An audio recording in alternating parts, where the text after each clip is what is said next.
कावेरी जी अपने पति की हालत देखकर बहुत दुखी थी, क्योंकि उनके पति राम किशन जी को अस्थमा का दौरा पड़ा था। उनकी छाती से ऐसी खरखराहट की आवाज़ आ रही थी मानो कोई पुरानी मशीन बंद होने से पहले आखिरी बार शोर मचा रही हो। वो बिस्तर की चादर को मुट्ठियों में थामे हुए थे और हवा के एक एक घूंट के लिए मछली की तरह तड़प रहे थे। ये सब देखकर उनके बगल में बैठी उनकी पत्नी कावेरी जी के हाथ पैर फूल गए।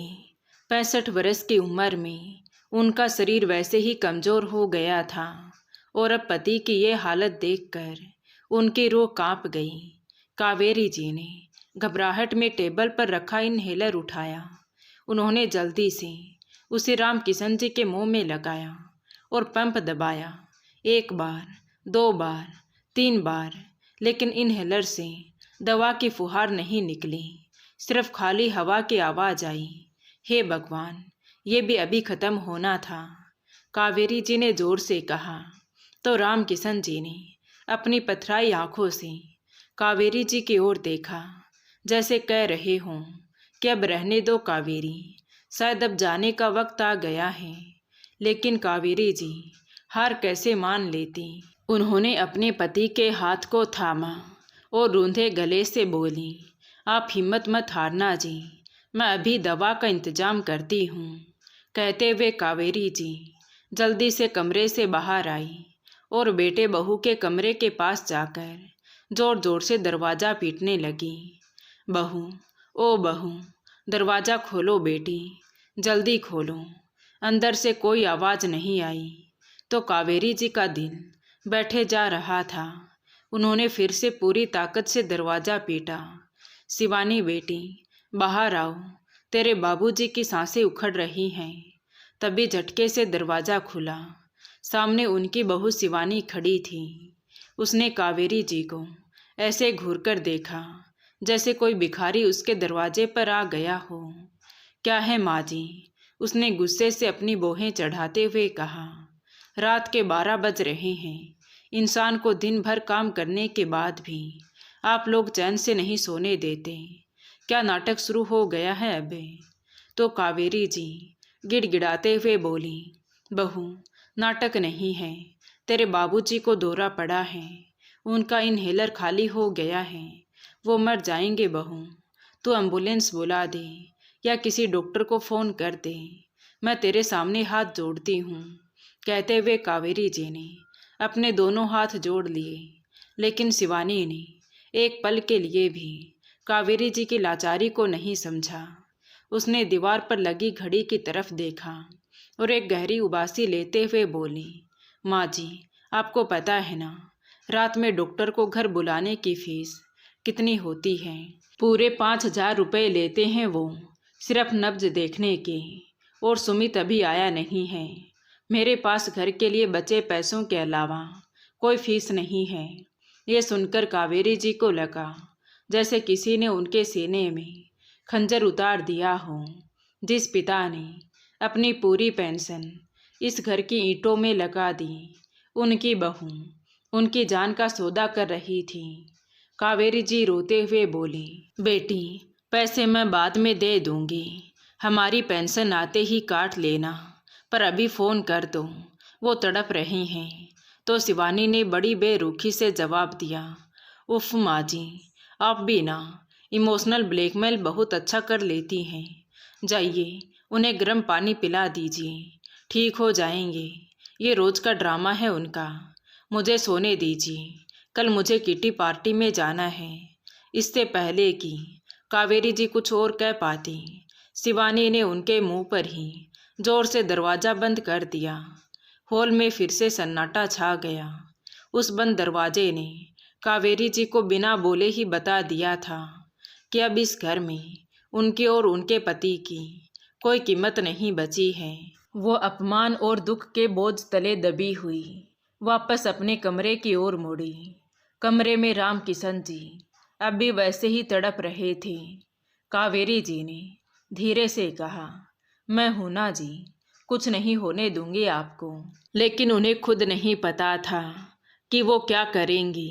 तभी बिजली कड़की और कमरे में एक पल के लिए रोशनी हुई। कावेरी जी की नज़र अपनी कलाई पर पड़ी। वहाँ सोने के 2 कंगन चमक रहे थे। कावेरी जी ने तुरंत अपने आंसू पोंछे। उनकी आंखों में अब बेबसी की जगह एक कठोर फैसला था। उन्होंने अपनी कलाई से कंगन उतारे। आज एक पत्नी अपने सुहाग को बचाने के लिए अपनी सबसे कीमती निशानी बेचने जा रही थी। 30 सालों तक ये कंगन उनकी कलाई का हिस्सा रहे थे, जैसे शरीर का कोई अंग हो। उन्हें उतारते ही ऐसा लगा जैसे उन्होंने अपनी आत्मा का एक टुकड़ा निकाल कर अलग रख दिया हो। उन्होंने एक आखिरी बार तड़पते हुए अपने पति की ओर देखा और रूंधे गले से बुदबुदाई कि हिम्मत मत हारना जी, मैं अभी आई, यमराज से लड़कर भी आपकी सांसें वापस ले आऊंगी। कहते हुए उन्होंने घर का भारी मुख्य दरवाज़ा खोला। बाहर बारिश की बूंदें बरस रही थीं। कावेरी जी ने अपना पल्लू सर पर रखा और उस अंधेरे में बाहर कदम रखा। बाहर की सड़कें जो दिन में शान से चमकती थीं, आज पानी में डूबी हुई थीं। कावेरी जी के घुटनों में दर्द था, लेकिन आज उन्हें दर्द महसूस नहीं हो रहा था। उन्हें सिर्फ एक ही आवाज़ सुनाई दे रही थी, उनके पति की उखड़ती हुई सांसें। गली के आवारा कुत्ते उन पर भौंक रहे थे, लेकिन कावेरी जी को आज डर नहीं लग रहा था, क्योंकि डर तो पीछे उस कमरे में छूट गया था जहां उनका सुहाग मौत से लड़ रहा था। भीगते हुए कावेरी जी कॉलोनी के नुक्कड़ पर स्थित मेडिकल स्टोर के पास पहुंची तो दुकान बंद थी। ये देखकर कावेरी जी का दिल डूब गया।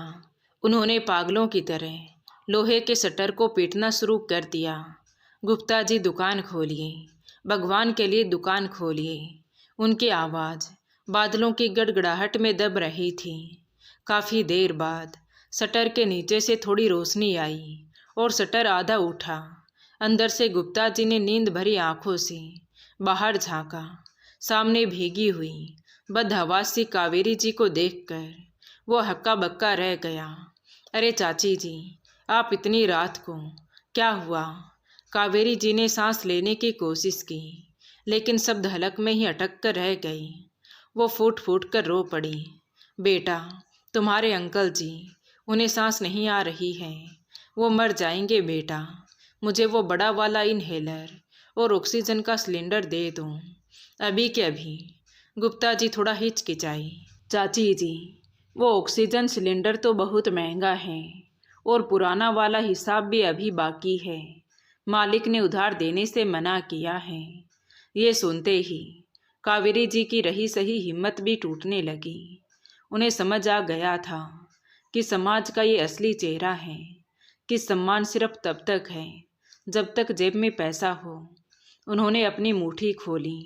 गीली हथेली पर सोने के वो 2 कंगन चमक रहे थे। उन्होंने कांपते हाथों से वो कंगन काउंटर पर रख दिए। ये लो बेटा। कावेरी जी की आवाज़ में एक अजीब सी खनक थी, कांच के टूटने जैसी। ये 22 कैरेट के हैं। तुम्हारे सिलेंडर की कीमत से बहुत ज़्यादा हैं। इन्हें गिरवी रख लो, बेच दो, या जो करना है वो करो, बस मुझे मेरे पति की सांसें दे दो। गुप्ता जी उन कंगन को और फिर उस बूढ़ी माँ की आंखों में देखते रह गए। शर्म से उनकी भी नज़रें झुक गईं। उन्होंने चुपचाप कंगन गले में रखे और दवाइयाँ व छोटा पोर्टेबल ऑक्सीजन किट निकाल कर कावेरी जी के हाथों में थमा दिया। कावेरी जी ने एक पल भी नहीं गंवाया। वो सामान सीने से चिपकाए उस तूफान में वापस अपने घर की तरफ दौड़ी। जब वो कमरे में पहुंची तो राम किशन जी का शरीर शांत पड़ चुका था। कावेरी जी के मुंह से एक चीख निकलने ही वाली थी कि तभी उन्होंने देखा कि राम किशन जी की सांसें ऊपर नीचे हो रही थी, यानी कि वो जिंदा थे। कावेरी जी ने झटपट ऑक्सीजन मास्क उनके मुंह पर लगाया और पंप चालू किया। दवा का असर होने में कुछ मिनट लगे, जो कावेरी जी के लिए सदियों जैसे लग रहे थे। धीरे धीरे राम किशन जी की सांसें स्थिर होने लगी। उनके चेहरे पर नीलापन कम होने लगा। तब जाकर कावेरी जी की सांस में सांस आई। सुबह की पहली किरण खिड़की से अंदर आई। तूफान अब थम चुका था, लेकिन घर के अंदर का सन्नाटा अभी भी गहरा था। राम किशन जी ने अपनी आंखें खोली तो उनकी नज़र सबसे पहले नीचे ज़मीन पर बैठी अपनी पत्नी पर गई। कावेरी जी की आंखें सूजी हुई थी, बाल बिखरे थे। ये देखकर राम किशन जी घबरा गए। अरे भाग्यवान, तुम पूरी रात नहीं सोई, कहते हुए उनकी नज़र कावेरी जी के हाथों पर गई। और ये क्या, तुम्हारे कंगन कहाँ गए? ये सुनकर कावेरी जी ने अपनी सूनी कलाई को अपने पल्लू से ढक लिया तो राम किशन जी सब समझ गए। उनके आंखों से आंसू बह निकले। उन्होंने कमज़ोर आवाज़ में कहा, कावेरी, मेरी चंद सांसों के लिए तुमने अपने कंगन बेच दिए। ये जीवन इतना भी कीमती नहीं था पगली। तो कावेरी जी ने मुस्कुराने की कोशिश की, लेकिन उनकी आंखों में आंसू थे। क्या बात करते हो जी, कंगन बिक गए तो क्या फ़र्क पड़ता है? मेरे लिए मेरा सबसे बड़ा गहना तो आप ही हैं। अगर आपको कुछ हो जाता तो मैं इन सोने के टुकड़ों का क्या करती? तभी बाहर से बहू की जोर से हंसने की आवाज़ सुनाई दी। ये सुनकर अचानक राम किशन जी ने अपने आंसू पोंछे। उनकी आंखों में अब बीमारी की थकान नहीं थी, बल्कि कठोर निर्णय की चमक थी। उन्होंने भारी आवाज़ में कहा, कावेरी, अब और नहीं, बहुत हो गया। अपना सामान बांधो। जिस घर में हमारी कोई इज्जत नहीं, उस घर में हम एक पल भी नहीं रहेंगे। लेकिन हम कहाँ जाएंगे जी? कावेरी जी ने भारी आवाज़ में कहा। तो राम किशन जी सख्त आवाज़ में बोले, जहाँ भी जाएंगे, लेकिन यहाँ से तो अच्छी ज़िंदगी जिएंगे। तो कावेरी जी कांपते हाथों के साथ अपना सूटकेस तैयार करने लगी। कुछ देर बाद सीढ़ियों से उतरते हुए सुमित की आवाज़ आई, माँ, आज नाश्ता मिलेगा या नहीं? 8 बज गए हैं और ये घर में इतनी शांति क्यों है? कहते हुए सुमित की नज़र ड्राइंग रूम में रखे सूटकेस और कुर्सी पर बैठे अपने पिता पर गई तो वो वहीं ठिठक गया। उसे रात की घटना का रत्ती भर भी इल्म नहीं था, या वो शायद जानना ही नहीं चाहता था। ये क्या हो रहा है? कहीं जा रहे हो क्या? उसने लापरवाही से पूछा, जैसे कोई किसी मेहमान से पूछता हो। राम किशन जी ने धीरे से अपनी गर्दन घुमाई और बेटे को देखा। हाँ बेटा, उनकी आवाज़ में ना गुस्सा था ना शिकायत, बस एक गहरा सुन्नापन था। हम जा रहे हैं, हमेशा हमेशा के लिए। तभी रसोई से चाय का कप हाथ में लिए शिवानी बाहर आई। ये सुनते ही उसके चेहरे पर एक कुटिल मुस्कान आने से रुक ना सकी, लेकिन उसने बनावटी हैरानी दिखाते हुए कहा, अरे ये क्या नया ड्रामा है बाबूजी? कहाँ जाएंगे इस उम्र में आप लोग? और लोगों को क्या कहेंगे कि बेटे बहू ने घर से निकाल दिया? हमें समाज में मुंह दिखाने लायक छोड़ोगे या नहीं? उसने अपनी चिंता नहीं बल्कि अपनी इज्जत की चिंता जताई। तभी कावेरी जी, जो अब तक चुप थी, अचानक फट पड़ी। उनका सब्र का बांध टूट गया। वो आगे बढ़ी और सख्त आवाज़ में बोली, समाज, इज्जत, कल रात जब तुम्हारे पिताजी सांस लेने के लिए तड़प रहे थे, तब कहाँ थी तुम्हारी ये इज्जत? जब मैंने तेरी बीबी का दरवाज़ा खटखटाया और उसने मेरे मुंह पर दरवाज़ा बंद कर दिया, तब कहाँ था वो समाज? पूरे कमरे में सन्नाटा छा गया। सुमित की नज़रें झुक गई, लेकिन अफसोस से नहीं बल्कि पकड़े जाने की शर्मिंदगी से। तभी शिवानी ने बात संभालने की कोशिश की, तो इसमें इतना बवाल करने की क्या ज़रूरत है माँ जी? बाबूजी की तो हर रोज़ सांसें उखड़ जाती हैं, तो क्या अब हमें ऐसे इमोशनल ब्लैकमेल करोगे? तभी राम किशन जी अपनी छड़ी के सहारे मुश्किल से खड़े हुए। उनका शरीर कमज़ोर था, लेकिन उनका आत्मसम्मान आज भी ऊंचा था। उन्होंने कहा, बेटा, जिस घर में बुजुर्गों के आंसू बहते रहें, वो घर नहीं, खंडर हो जाता है। हमने सोचा था कि ये मकान हमारे बुढ़ापे का सहारा बनेगा, लेकिन हम भूल गए थे कि ईंट पत्थर कभी सहारा नहीं बनते। सहारा तो औलाद बनती है, और हमारी औलाद तो। इतना कहकर उनका गला रुंध गया। वो अपनी बात पूरी नहीं कर पाए। तभी कावेरी जी ने अपना सूटकेस उठाया। वो भारी था, लेकिन उस बोझ से हल्का था जो उनके दिल पर रखा गया था। दोनों बुजुर्ग दंपति मुख्य दरवाजे की ओर बढ़ गए। हर एक कदम के साथ एक याद पीछे छूटती जा रही थी। वो कोना जहाँ सुमित ने पहली बार चलना सीखा था, वो दीवारें जिन पर राम किशन जी ने खुद पुताई की थी ताकि पैसे बच सकें, आज वो दीवारें चीख चीख कर उन्हें रोक रही थी। लेकिन वहाँ रहने वाले इंसान खामोश खड़े थे। दरवाजे की चौखट पर पहुंचकर कावेरी जी एक पल के लिए रुकी, क्योंकि एक औरत के लिए अपना घर छोड़ना अपनी अर्थी उठने जैसा होता है। उन्होंने मुड़कर एक आखिरी बार अपने घर को देखा, अपने मंदिर को, अपनी रसोई को। उनकी आंखों से आंसुओं की धारा बह निकली। चलो कावेरी, राम किशन जी ने उनका हाथ थाम लिया। अब पीछे मत देखो, जो पीछे छूट गया वो अब हमारा नहीं रहा। कहते हुए वो बाहर निकल गए। पीछे सुमित और शिवानी बरामदे में खड़े थे। सुमित ने एक बार भी अपने माता पिता को रोकने की कोशिश नहीं की, बल्कि उल्टा शिवानी से बोला, जाने दो शिवानी, 2-4 दिन में अक्ल ठिकाने आ जाएगी तो खुद ही वापस आ जाएंगे। बुढ़ापे में कहाँ कहाँ भटकेंगे। शिवानी ने राहत की सांस ली।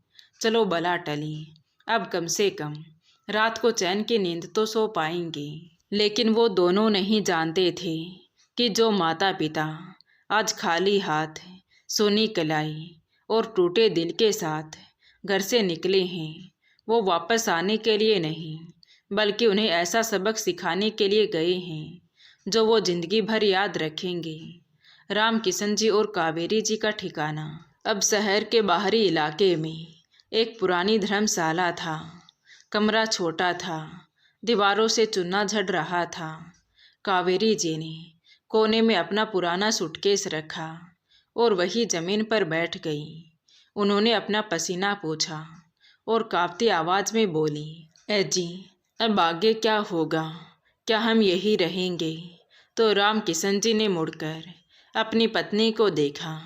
उनकी आंखों में अब भी वही दृढ़ता थी। वो धीरे से बोले, कावेरी, ये धर्मशाला उस घर से तो लाख गुना बेहतर है। वहाँ हमारा दम घुटता था, यहाँ कम से कम हम अपनी मर्जी के मालिक हैं। रही बात आगे की, तो बस तुम देखती जाओ।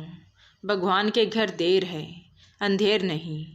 उधर शिवानी और सुमित के चेहरे पर एक अजीब सी आज़ादी की चमक थी। अगले दिन सुमित और शिवानी डाइनिंग टेबल पर बैठे पिज़्ज़ा और कोल्ड ड्रिंक की पार्टी कर रहे थे। तभी शिवानी हंसते हुए बोली, सुनिए जी, मैं तो सोच रही हूँ कि माँ जी और बाबूजी वाले कमरे की दीवार तुड़वा देते हैं और उसे होम थिएटर बना देंगे। वैसे भी उस कमरे में पुरानी दवाइयों की बदबू आती रहती थी। हाँ यार, तुम सही बोल रही हो। वैसे भी सच में सुकून मिल गया रोज रोज की चिक चिक से। वरना कभी दवा ला दो तो कभी डॉक्टर बुला दो। कान पक गए थे मेरे। अब हम अपनी लाइफ अपने हिसाब से जिएंगे। सुमित को लग रहा था कि वे जीत गए हैं। उन्हें लग रहा था कि उन्होंने एक बोझ उतार फेंका है, लेकिन उन्हें ये नहीं पता था कि ये उनकी आखिरी हंसी थी। तभी टिंग टोन दरवाजे की घंटी बजी। हंसी का शोर थमा। इस समय कौन आया होगा? शायद कोई डिलीवरी वाला होगा, कहते हुए सुमित दरवाज़ा खोलने गया।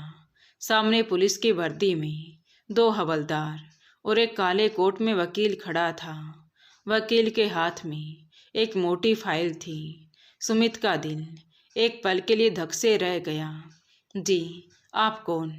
वकील ने अपने चश्मे को ठीक किया और एक सरकारी लिफाफा सुमित की तरफ बढ़ाया। क्या आप श्री राम किशन शर्मा के पुत्र हैं? जी हाँ, सुमित ने घबराते हुए जवाब दिया। पीछे से शिवानी भी दरवाजे पर आ गई। पुलिस को देखकर उसके चेहरे का रंग भी उड़ गया। तभी वकील ने गंभीर आवाज में कहा, मैं एडवोकेट शास्त्री हूँ।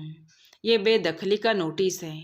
आपको ये घर खाली करने के लिए 24 घंटे का समय दिया जाता है। यह सुनकर सुमित के पैरों तले से जमीन खिसक गई। उसे लगा जैसे उसने गलत सुन लिया हो। क्या क्या बकवास कर रहे हो आप लोग? घर खाली करेंगे? ये मेरा घर है। बाबूजी ने ये घर मेरे नाम किया था, गिफ्ट डीड। जी हाँ, गिफ्ट डीड है मेरे पास। वकील ने एक व्यंग्यात्मक मुस्कान के साथ फाइल खोली।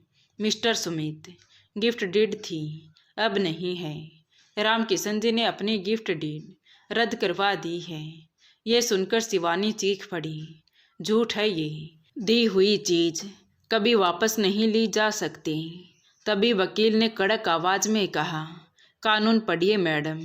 अगर संपत्ति उपहार में देते समय ये शर्तें हों कि बच्चे माता पिता की देखभाल करेंगे और बच्चे ऐसा करने में विफल हो रहे हैं, तो वो उपहार धोखाधड़ी माना जाता है और संपत्ति वापस ली जा सकती है।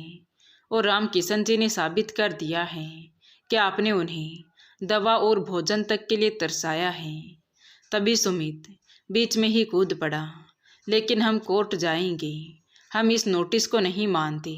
तभी वकील ने एक और कागज उनकी तरफ बढ़ाया, ज़रूर जाइए कोर्ट, लेकिन फिलहाल ये घर राम किशन जी चैरिटेबल ट्रस्ट की संपत्ति है। उन्होंने आज दोपहर ही अपनी सारी जायदाद, ये घर और अपनी जमा पूंजी एक ट्रस्ट को दान कर दी है, जो अनाथ बच्चों के लिए काम करता है।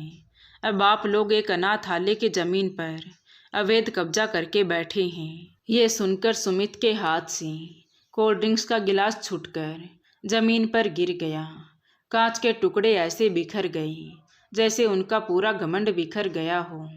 तभी पुलिस वाले ने डंडा जमीन पर पटकते हुए कहा, साहब का ऑर्डर है, कल सुबह 10 बजे तक घर खाली हो जाना चाहिए, वरना सामान सड़क पर फेंक दिया जाएगा। साइन करो यहाँ। अब सुमित और शिवानी दोनों पत्थर की मूर्तियों की तरह खड़े थे। उनके गले से आवाज़ नहीं निकल रही थी। जिस होम थिएटर के सपने वो देख रहे थे, वहाँ की छत भी अब उनके सर से छीन चुकी थी। उधर धर्मशाला के उस छोटे से कमरे में राम किशन जी ने कावेरी जी से कहा, सो जाओ कावेरी, आज बहुत सुकून की नींद आएंगी। आज मैंने उन्हें वो पाठ पढ़ाया है जो किसी स्कूल की किताब में भी नहीं लिखा होता। कावेरी जी के आंखों में आंसू थे, लेकिन इस बार दुख के नहीं बल्कि न्याय के आंसू थे। अगले दिन ठीक सुबह 10 बजे पुलिस ने घर को सील कर दिया। जिस घर पर बेटे बहू कल तक राज कर रहे थे, आज उन्हें धक्के मारकर बाहर निकाला जा रहा था। पड़ोसी जो कल तक उनकी शानो शौकत देखकर जलते थे, आज खड़े होकर तमाशा देख रहे थे, क्योंकि सुमित और शिवानी हाथ में कुछ बैग और चेहरे पर जिल्लत की कालिख पोते दोनों सड़क पर आ गए थे।